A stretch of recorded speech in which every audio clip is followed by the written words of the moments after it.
Welcome to the podcast. If you'd like to listen to an ad-free version of this episode and all of our episodes, then search True Crime Today Premium Plus on Apple Podcasts and press subscribe. That's our premium channel where all of our ad-free and advanced episodes live, all in one place. True Crime Today Premium Plus. Search it on Apple Podcasts and press subscribe. Even try it for 3 days free. The line between killer and hero is thinner than you think. You're listening to Hidden Killers with Tony Brueski, featuring retired FBI Special Agent and Chief of the Counterintelligence Behavioral Analysis Program, Robin Dreeke. Well, as of this recording, we have 6 new accusers against Diddy. By the time you hear this or see this, there's probably more because the floodgates have indeed opened. Joining me to discuss, Robin Dreeke, retired FBI Special Agent, Chief of the Counterintelligence Behavioral Analysis Program.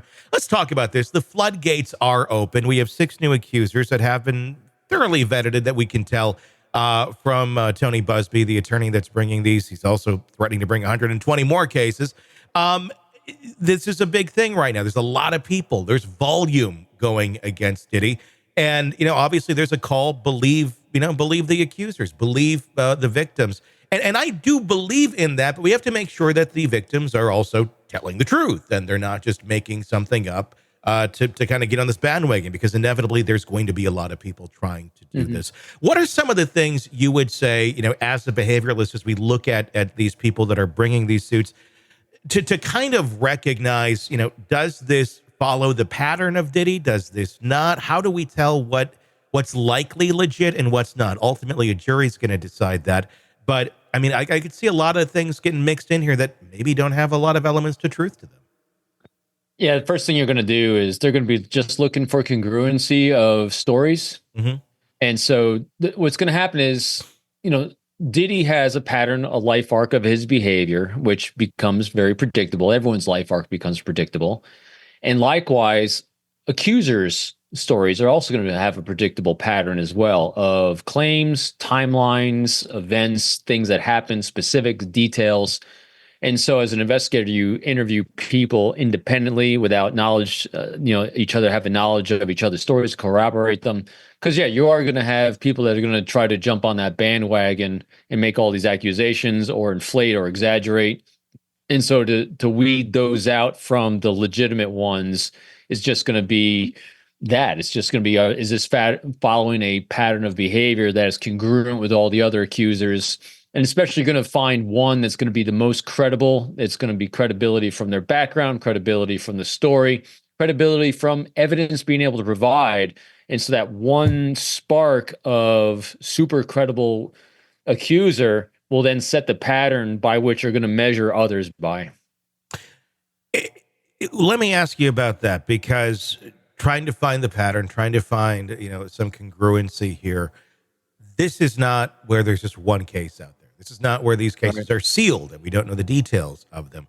We're getting into, 20, 30, 40 suits now that are out there in the public that either have been settled or are ongoing, and more are coming in. We're probably going to be in the hundreds here soon that do have similar stories. But it's not impossible now to take a look at the other stories that have come in and the other accusations against Diddy and say, that's my story too. The exact same thing happened to me. How do investigators battle that to determine if this is just someone? It's not easy. I mean, it is easy rather to just say a similar thing happened to me versus my real experience. How do we determine the reality between fact and fiction here? I can't speak for them, but I'll speak for what I would do and what I had to do in situations like this where and this is going to be just a lot of ground truth for me. Yeah. Is when you're trying to filter, because that's what's happening right now. If you have a limited number of investigators and you have an overwhelming number of cases and an overwhelming number of potential victims, you're going to have to start weeding them out somehow. Not weeding them out, but you're going to have to start prioritizing, I should say. It's a better word, to start prioritizing. And you're going to prioritize them based on the amount of evidence that each one of these people is able to provide. And so if you have if you have 100 people that are claiming exactly the same things, all credible stories, everything, the only thing you can do is, as an investigator, you're going to bring it to a prosecutor. And what the prosecutors are going to be looking for is hard, very tangible data points and evidence that'll most likely lead to a conviction, because prosecutors don't want to waste time's a bad word too. Prosecutors are going to prioritize cases that they know are going to get a guilty conviction from their own point of view. Mm-hmm. That's why when you go to federal court, that's why the overwhelming number of federal cases are found guilty. Mm-hmm. Because prosecutors have so many things that they can be prosecuting. They're only going to pick the ones that have the highest probability of success, and the highest probability of success are the ones that have a lot of hard evidence, video, photographs, medical exams, other eyewitnesses potentially that can corroborate. So they're going to be filtering those and categorizing them according to number of actual data and actual evidence being brought forward. And so that's what that's me having worked with, and other investigators, having worked my own cases, having worked with prosecutors where we had what we thought were extremely righteous cases, really important cases, brought it to a prosecutor, an assistant U.S. attorney that said, I agree with you, but I have this caseload over here that is really high priority as well. Here's the bar I need you to meet. And here's the evidence I'm going to need in order to move yours up this line of priority. That's the reality, I think.